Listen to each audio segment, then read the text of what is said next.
Hey guys, Kyle here with Eden's Vine, just hanging out with these little quackers.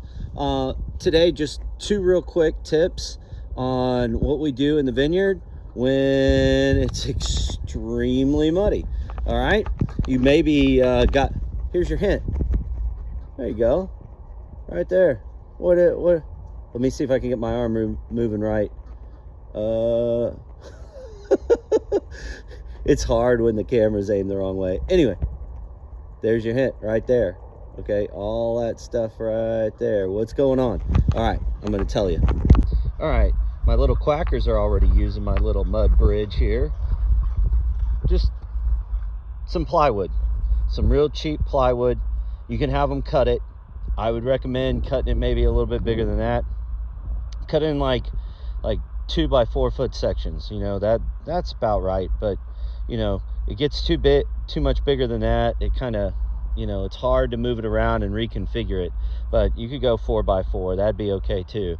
But you know, here this is a 6 foot wide space, so I could go 4 by 4.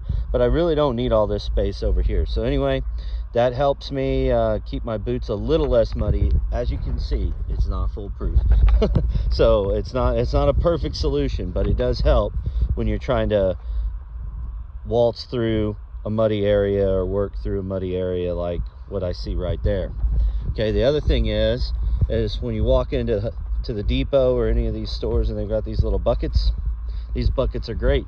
You can just put your tools in there that you need and take it on out. Also, these buckets are great for any type of trash that you may have out there wherever you're working. So just having a bucket like that around is a big help, especially when you're working in the mud and you don't want to lay your tools in it. Now, me, like everybody else, sometimes I just get going and I'm like, you know what, forget it, I'm just gonna go and go play in the dirt today. But something like that, it really helps to have that plywood, and it really helps to have a bucket. All right, you guys, I hope that was a useful tip for you guys. Nothing too big here, just you know, those little conveniences that make life a little bit easier out here so you're not slipping around in all that mud. All right, y'all have a nice night.